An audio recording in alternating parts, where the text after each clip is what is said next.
ఆయన నుంచి ఒక ప్రాజెక్ట్ వచ్చిందంటే భలే ఉంది అనుకుంటూ ఉంటాం అనమాట. సో ఇప్పుడు అద్భుతంగా మనందరినీ ఎంటర్టైన్ చేయడానికి మనందరం ఎంతగానో అభిమానించే ప్రభాస్ గారితో రాజా సాబ్ అంటూ మన ముందుకు వచ్చేస్తూ ఉన్నారు ఆయన.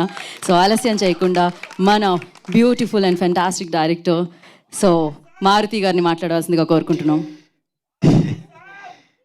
Okay, thank you. ఇవాళ భలే ఉన్నాడే. ఈ సినిమా నిజంగా ఫస్ట్ చాలా రోజుల నుంచి రాజ్ తరుణ్తో ఏదన్నా ఒక ప్రాజెక్ట్ చేయాలని నేను అనుకున్నాను.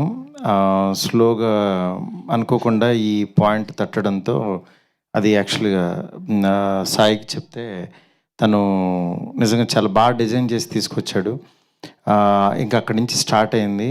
దాని తర్వాత కిరణ్ గారికి కూడా సరే ఇది కథ అని చెప్తే ఆయన కూడా ప్రొడ్యూస్ చేద్దాం అనుకుంటే నాకు కామెడీ సినిమా ఏమన్నా కావాలి సార్ అని అంటే ఆయనకి కూడా లక్కీగా ఈ కామెడీ సినిమా ఇది ఎక్కించడం జరిగింది.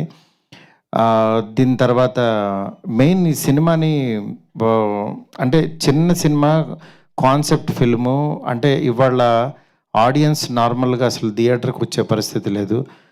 ఏదన్నా ఎక్స్ట్రీమ్గా ఉండాలి ఎనీ ఎక్స్ప్రెషన్. అలాంటిది ఈ సినిమాని ఈ పాయింట్ని నిజంగా థియేటర్కి డెఫినెట్గా రప్పిస్తుందని అనుకున్నాను. ఎందుకనంటే చాలామంది అమ్మాయిలుకి ఒక డౌట్ ఉంటుంది. అంటే అది పబ్లిక్గా చెప్పుకోరు, కానీ చాలామంది నిజంగా నేను చేసుకునేవాడు రొమాంటిక్గా లేకపోతే నా లైఫ్ ఏమైపోద్ది, నిజంగా అలా అని వాడిని టెస్ట్ చేయలేరు. ముందు టెస్ట్ చేస్తే వీళ్ళు తేడా అనుకుంటారు. అలా అని పెద్దవాళ్ళు చూపించిన సంబంధం అలా తలంచుకుని చేసేసుకుంటే దాని తర్వాత నేను బుక్ అయిపోతానేమని ఇలా రకరకాల డౌట్స్తో యాక్చువల్గా చాలామంది వెళ్తున్నారు. కొంతమంది ఎక్స్పీరియన్సెస్ విని యాక్చువల్ నిజంగా నా లైఫ్ కూడా అలా అయిపోద్దని భయపడుతున్నారు. అలాంటి వాళ్ళందరికీ ఒక స్వీట్ ఎగ్జాంపుల్ లాగా ఉంటుంది ఈ సినిమా. అంటే మన మధ్యన జరిగే ఒక కథలాగా ఉంటుంది. ఆ పాత్ర నిజంగా మనీషా చాలా బాగా యాక్ట్ చేసింది. ఎందుకంటే రాజ్ తరుణ్తో పాటు ఈక్వల్గా ఒక కొత్త అమ్మాయి చేయాలంటే అంత ఈజీ కాదు. అది నాన్ తెలుగు అమ్మాయి, but she did very good job.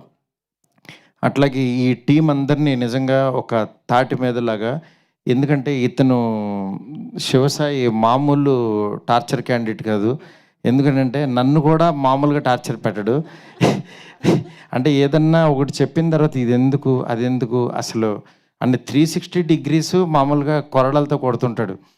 అసలు దీంతో అంటే తన ప్యాషన్కి నిజంగా చాలా ఇది ఉంటుంది. అలాగే పెయిన్ కూడా ఉంటుంది, అనుభవిస్తాం.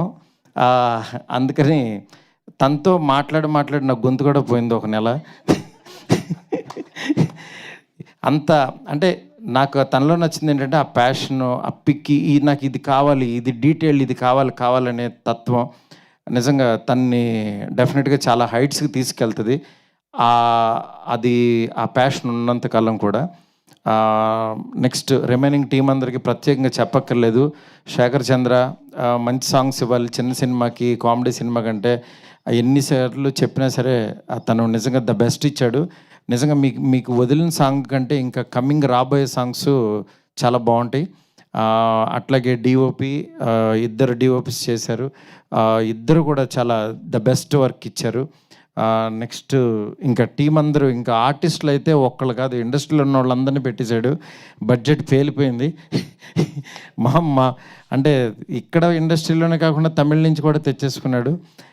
వీటి గణేష్ గారిని బాగా వాడాడు. అట్లా ప్రతి ఒక్కళ్ళని కూడా చాలా బాగా యూజ్ చేసుకుని మీ ముందుకి ఒక మంచి కంటెంట్తో రాబోతుంది భలే ఉన్నాడే సినిమా.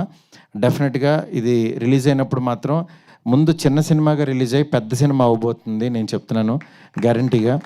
ఎందుకంటే ఇవాళే మా ఎడిటర్ శ్రీకాంత్ నాకు ఒక 2 reels చూపించాడు. నిజంగా ఫ్లో చాలా బాగుంది. అది అలాగే కంటిన్యూ అయ్యి మంచి సినిమా అవుతుందని చెప్పి కోరుకుంటున్నాను. ఈ తెలుగు ఇండస్ట్రీలోకి కొత్తగా అడుగుపెట్టిన రవికిరణ్ ఆర్ట్స్ కిరణ్ గారికి, వాళ్ళ బ్రదర్ రవి గారికి, ఇద్దరికి కూడా హార్ట్లీ వెల్కమ్.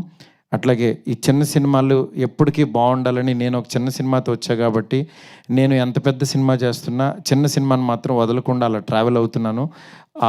ఇది కూడా ఆడుతూ ఉంటే నాకు చాలా ఎనర్జీ వస్తుంది. ఇంకా డెఫినెట్గా ఈ సినిమాని ఈ టెక్నీషియన్స్ అందరినీ బ్లెస్ చేయవలసిందిగా కోరుకుంటున్నాను. Thank you so much. ఇంకెవరినన్నా మర్చిపోయి ఉంటే కనుక ప్రీ రిలీజ్లో మాట్లాడతా వాళ్ళ గురించి. నెక్స్ట్ ఇది మెయిన్ ఈ సినిమా బాగా అవడానికి కారణమైన గోవిందరాజ్ గారు, మా బ్రదర్ సతీష్, నెక్స్ట్ అట్లాగే మురళి గారు, రామకృష్ణ గారు, ప్రతి ఒక్కళ్ళు టీం వాళ్ళు పాపం వెనకాల నుండి నడిపిస్తున్నారు. అందరికీ కూడా చాలా చాలా థ్యాంక్స్. నెక్స్ట్ ప్రత్యేకంగా ఇద్దరికి చెప్పాలి. ఆదిత్య మ్యూజిక్ నిరంజన్ గారికి, అలాగే ఆ టీం అందరికీ. నెక్స్ట్ ఈటీవీ విన్తో ఫస్ట్ ప్రాజెక్ట్ ఇది చేస్తున్నాము. అది బాపినీడి గారికి, అట్లాగే నితిన్ గారికి, వాళ్ళ టీం అందరికీ కూడా. ఎందుకంటే ఒక సినిమాని ఊరికనే కొనుక్కోరు గబుక్కున, అందులో చిన్న సినిమాలు చాలా రిస్క్.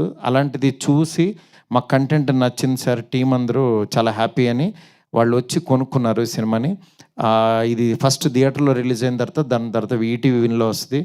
ఈ మధ్య ఈటీవీ విన్ యాక్చువల్గా 90s దాని దగ్గర నుంచి చాలా చూజీగా వెళ్తున్నారు. అలాంటి ఒక మంచి ప్రోడక్ట్ ఇది కూడా ఉంటుందని చెప్పి మనస్ఫూర్తిగా నమ్ముతున్నాను. నెక్స్ట్ లాస్ట్ 15 years నుంచి ఈవెంట్స్ చేస్తూ ఒక రేంజ్లో ఉన్న నా ఫ్రెండ్ శ్రేయస్ శ్రీనివాస్ బర్త్డే ఈరోజు. నా శ్రీనివాస్ బర్త్డే సందర్భంగా తనకి హ్యాపీ బర్త్డే సీను గారు. ఎందుకంటే నా ఫస్ట్ సినిమా ప్రొడ్యూసరు. ఇవాళ ఈవెంట్ కూడా ఆయన చేయడం చాలా హ్యాపీగా ఉంది. నెక్స్ట్ మిగిలిన వాళ్ళందరికీ కూడా, మీడియా మిత్రులందరికీ కూడా చిన్న సినిమాని ఎంకరేజ్ చేయవలసింది మనస్ఫూర్తి కోరుకున్నాను. చాలా చాలా థ్యాంక్స్ అండి. Thank you so much. Thank you Maruthi garu, thank you so much. ఇలానే మీరు మంచి సినిమాలకి మీ సపోర్ట్ అందిస్తూ ఉండాలని మనస్ఫూర్తిగా కోరుకుంటున్నాము. And thank you so much Ravikiran ఆర్ట్స్కి. Congratulations once again. టీజర్ చాలా బాగుంది and we all are eagerly waiting for the film. And film గట్టిగా హిట్ చేయాలి థియేటర్స్ని, అండ్ థియేటర్స్ నుంచి ఆ హిట్ సౌండ్ మీ వరకు రావాలని మనస్ఫూర్తిగా కోరుకుంటున్నాను.